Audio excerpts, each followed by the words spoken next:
दोस्तों सोचो, अगर आप कहीं जा रहे हो और रास्ते में आपको 2 करोड़ रुपए आपको मिल जाए तो आप क्या करेंगे? दरअसल हुआ यह है कि तुर्की को ठिकाने लगाने के लिए भारत ने अब उनके साथ धीरे धीरे तुर्की के खिलाफ एक के बाद एक एक्शन लेते हुए भारत देखा जाए तो अभी तक तुर्की को एक बड़े लेवल पर भारत के द्वारा कपड़े, टेक्सटाइल और इससे जुड़े कई सारे प्रोडक्ट एक्सपोर्ट किए जाते थे।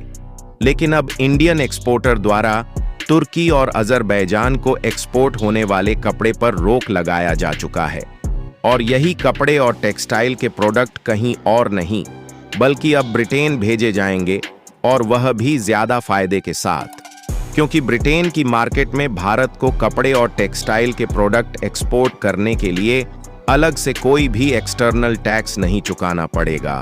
तो चलिए पूरी डेवलपमेंट को इस वीडियो में समझते हैं। लेकिन आखिरकार भारत की तरफ से तुर्की के खिलाफ ऐसे कदम उठाए जा रहे हैं कि तुर्की जल्द ही बर्बाद होने वाला। इसी बात पर वीडियो को एक छोटा सा लाइक करके चैनल को सब्सक्राइब जरूर कर देना, क्योंकि आपके लिए तो छोटा सा काम है लेकिन इससे हमारी काफी ज्यादा मदद होती है। दरअसल अंतरराष्ट्रीय व्यापार और कूटनीति अक्सर एक दूसरे से जुड़ी होती हैं।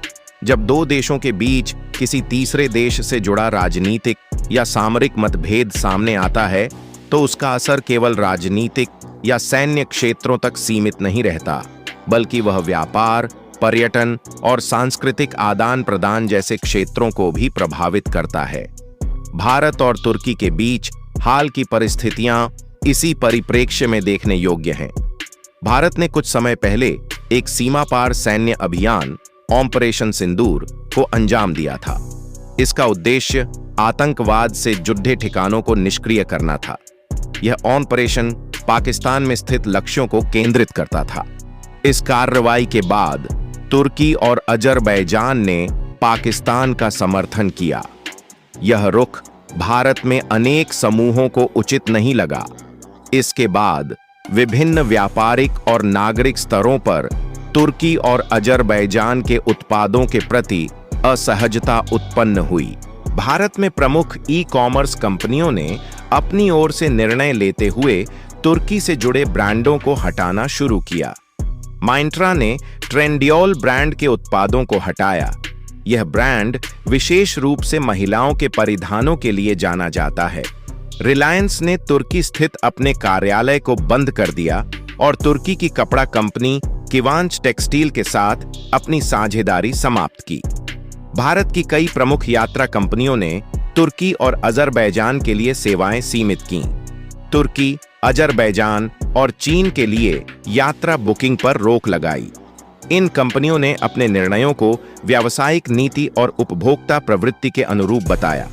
भारत तुर्की से प्रतिवर्ष लगभग 2.7 अरब अमेरिकी डॉलर मूल्य के उत्पाद आयात करता है।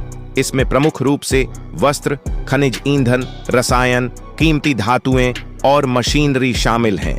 वर्ष 2024 में भारत ने तुर्की से 81 मिलियन डॉलर के कपड़े आयात किए।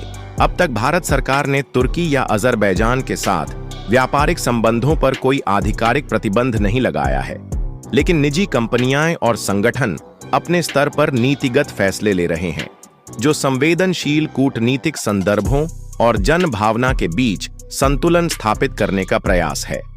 भारत और तुर्की के बीच हालिया घटनाक्रम से यह स्पष्ट होता है कि वैश्विक व्यापार केवल आर्थिक गतिविधि नहीं बल्कि राजनीतिक, कूटनीतिक और सामाजिक पहलुओं से भी प्रभावित होता है। भारत जैसे विविध लोकतांत्रिक देश में नीतिगत निर्णय बहुसंख्यक विचार और राष्ट्रहित को ध्यान में रखते हुए लिए जाते हैं।